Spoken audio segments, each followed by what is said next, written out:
y bienvenidos. This is Molé Mama, Cooking with Love. Thanks so much for tuning into our podcast. I'm so excited because with me today, I have Kristina Kuzmic. So you want to say hi? Hi. And she's... Thanks for having me. I was just going to say thank you for having me. I'm so excited that you agreed to be on my podcast. Of course. She has written an amazing new book. Oh my God. I cried. Aww. I laughed. And I'm like, where were you 15 years ago when my kids were little? I needed this. I was going through my own stuff. I wasn't ready to write the book. That's for but sure. I needed it. So her book is Hold On, But Don't Hold Still, yeah. Which is, when I heard the title, I was like, what does that mean? Right. But afterwards, I'm like, it's about surviving. Yes. Hold on to hope. Hold on to the good in your life, but don't hold still, meaning don't be passive or apathetic or numb. You know, I believe that every person already has all the tools they need. They just have to get proactive. And I have to tell them a little bit about who you are. Sure. So if they haven't heard of you, you need to go over to YouTube or to Instagram. And she's this amazing woman that has these videos about being a mom and what it really means to be a mom. Mm-hmm. And she gives us so much hope and so much wisdom. Oh, You're such a young person. I'm like, oh my God, like how many thousands of years old are you? I feel like I fit like 90 years into 41. It definitely feels that way. Well, it shows. It shows. And like I said, this is her new book. I think you can get it on Barnes & Noble and Amazon. Everywhere, yeah. Everywhere books are sold right now. I'm Yeah. so excited. I know. I'm so excited. Okay, so we need to have a chat. Yes. Because first of all, you learned to cook with your grandma in Croatia. I did. I was born and raised in Croatia, and she was just one of those people that let me near a stove when most people would have been like, you can't let a kid near, you know, she's going to burn herself. And my grandma was like, well, how's she going to learn? So because of her, I really developed a passion for eating and cooking. And you had a cooking show on TV. I did. Do you want to tell them whose TV I did. it was? Oprah discovered me, sort of, and gave me a cooking show on her network, the first season of her own network. Yeah. I know. It was amazing. What did you learn from her? So there's a chapter in my book called Hot Dogs with Oprah. Mm-hmm. And originally when, the rough draft of that chapter was called Authenticity. So I would say that's probably the main thing I learned from her is just to be authentic, and people are craving that, especially now with social media. Everything is filtered. Everybody's life is filtered. Marriage is filtered. Parenthood is filtered. We're all putting filters on like, look how perfect my life is. And it's not. And that's okay. Nobody's is. So it's really important to me to be authentic. And it shows. And like I said, we need that voice. Yeah. We really need that voice. I think if everybody was more authentic, people would feel less alone. I believe there would be less depression, less, people stressing out and worrying, less comparing and competing. I just think everybody would just be a little more calm and happy if everybody was completely authentic. So in your book, you're so, I would just say, genuine and raw. And I feel like I know you because right. But you talked about a really low time in your life. You'd just been divorced, you had 2 small kids, and you decided to start doing weekly dinners. Yeah. Can you tell our listeners about that? Sure. Because I was just amazed. Well, I got to a point where I basically was contemplating taking my life, which I know sounds horrible when you're a mother, but you just get so low that you actually believe your children will be better off without you. And I had this one night where I was like, I'm either going to give up or I'm going to fight. And the only way I thought to fight is maybe if I think about others in need, it'll distract me from my own neediness. And I thought, okay, even when I feel worthless, even when I feel like I have nothing to offer, is there something I feel confident in? And the only thing I come up with is cooking.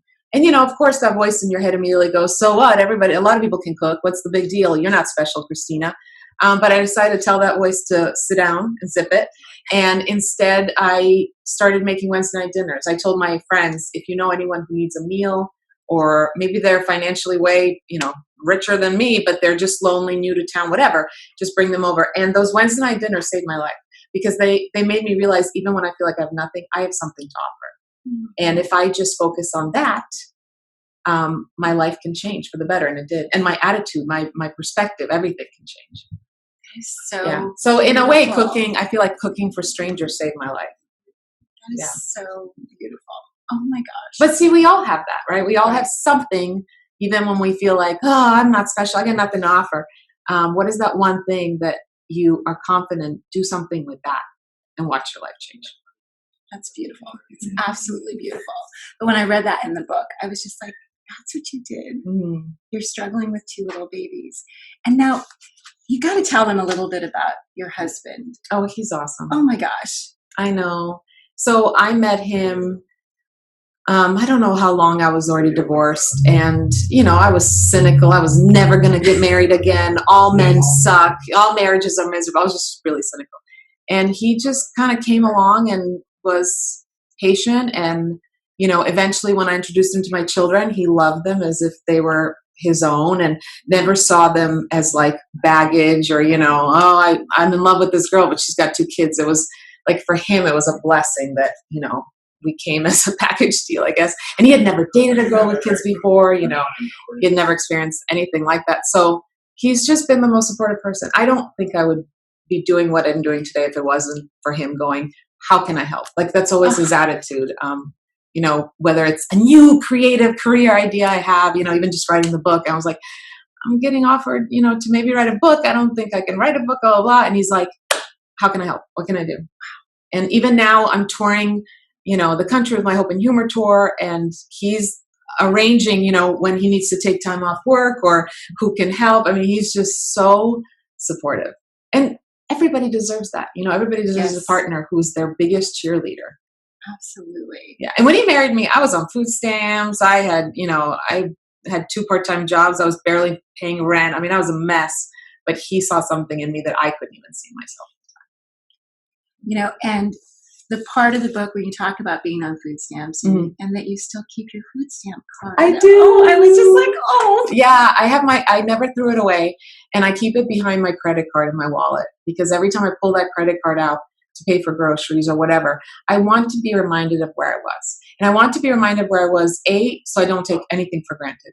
And B, because life is crazy and I might hit hard times again. It might not even be financial hard times. Maybe it'll be emotional hard times. But when I hit those hard times, I want a reminder that you've gone through something hard and it wasn't permanent. You got yourself through it and you can do it again. So I will never get rid of that. I'm going to be buried with that food stamp. That's amazing. Okay. And there's something else because you've gone through a lot. And even when you were going to get married or thinking that, he was the one, you put him through a big test. And I don't know if you want to share about that. Sure. But I was amazed about that test. Well, I didn't plan on putting him through this test, but he had just met the kids maybe a few weeks or months prior. And I'm in our little apartment, my kids, we didn't live together. I didn't live with my then boyfriend, obviously. And I wake up in the middle of the night. My daughter is, she wakes me up. She's vomiting, projectile vomiting. And my son is sick. And it's just one of those moments. It's in the middle of the night and there's just vomit everywhere. Everybody's screaming and my head is pounding and I'm trying to calm them down and clean up. And I just had this thought like, why would any man sign up for this? Like, really, he wants to date me. And I look like hell because I'm getting sick. So it was like 2 or 3 a.m. and I call him up and, he's half asleep and he answers and thought it was an emergency because why am I calling in the middle of the night? And I said, you think you want this? You think you want to, marry a girl who has kids? Come over right now. He had no idea what he was walking into. And within 20 minutes, he was in my apartment. And when he walked in, I was literally on all fours just cleaning up, vomit. And the kids are both just screaming at the top of their lungs. And he walked in. I thought he might be mad at me or, what's happening. Instead, he just, without saying a word, just grabbed the gross rag out of my hand. And he said, go to bed. I got this. And I kind of looked at him and then went and laid down and he cleaned up everything. He calmed the kids down. He tucked them in. And then he came into, where I was laying and he said, yes, I want this all for you. I mean, I was like, are you kidding me? Like he was not mad. He wasn't like, okay, let's do this. Not even like, I'll help you a little bit. Like he took charge. And I have to tell you, now 10 years later, he is still the first one to clean up vomit. In fact, there was this beautiful moment a few weeks ago. My daughter was throwing up. She's 14 now. And she was throwing up in the bathroom. And there he was cleaning it up and helping her. And I snapped a picture of it. I didn't post it because I let my teenagers decide what I will and will not post.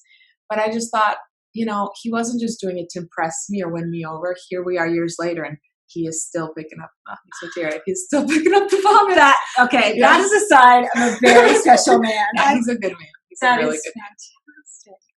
And I think what you said before, we all deserve that. We all deserve that. We settle, and I talk in the book how we settle because of our insecurities. Mm-hmm. You know, it would have been so easy for me to go, you know, date somebody else or whatever, and, you know, who wasn't healthy for me, and just think, well, I have these kids, you know, as if they're baggage instead of a blessing.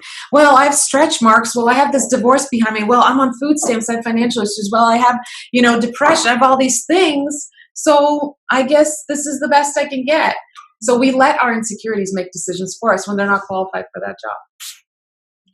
And the truth is, we all have stuff, and that's okay. You know, we're not supposed to be perfect. Flawed is wonderful. We need to stop thinking that we need to be perfect in order to be lovable. Being perfect is not what makes us lovable. Being authentic, being real, being kind, being brave, that's what makes us lovable. Yes. Now, there was something else that I read in the book, because I have two sons, and one's in college now. But when you were talking about some of the horrific things that have happened in our schools, the letter that you wrote to children. Yeah, there was I got a phone call, I don't know how many years ago, from a friend who, there was a shooting, another school shooting, but it was at a local school, and for her in her neighborhood. And she said, I don't know how to explain this to my children. I don't know how to, you know, her children were young. And so I wrote this letter to basically my children, all children who are experiencing, you know, this kind of, hearing about this kind of violence, whether it's terrorism or school shooting, any of it. And I wrote a letter just trying to sort of put it best in words that would encourage them and empower them. You know, there's a lot of fear. And so just trying to like replace that fear with hope and faith. Okay, so I think we've shared enough with our listeners to know, to hear, you need to get, you need to get this book. You really do. It really is. And I was also thinking about how, I remember when I was pregnant with my first son, you get that what to expect when you're expecting. What to expect in the first two. And I'm like, this is what you expect for all the time. Oh, that's what I thought. That's sweet. You know what? It really is. Writing a book was never something I planned on doing. And it was not an easy process for me because I don't feel like that's not a natural thing for me to write. But I'm so proud of it. I really hope that it helps somebody who needs it. That's what I want. It's going to. Thank it's you. already helped me. Thank you. They're already, but. Oh, yeah. Yeah, I love that game. I did it yesterday. Oh, that's awesome. That's so nice to hear. Absolutely. Okay, so now, for people listening, how can they come see you in person? So if you go to my website, which is KristinaKuzmic.com, and click on the tour tab. Okay. We're going all over. We have 13 cities right now, and might be adding more later. It's just I'm calling it the Hope and Humor Tour because there's a lot of funny stuff in it. There's a lot of comedy, but I do get really raw and honest about my own stuff and leave people with hope. Which definitely, esperanza. Yeah, I love that. Esperanza. Yeah, definitely. And, you were so gracious to let me come to your green room. Of course. In San Diego. I'm so excited to be here. Now I get to watch your show. Yay. But thank you so much, and continued success. Thank you. I'm just so grateful that you're such a bright light in our world, and of kindness and of goodness and of hope. Thank you for having me. Yes, it was a pleasure. Absolutely. All right, everyone. Have a great week. Que Dios te bendiga, as my mother always said to me as we said our goodbyes. And remember to add the most important ingredient to every recipe you make, your love. Bye. Bye.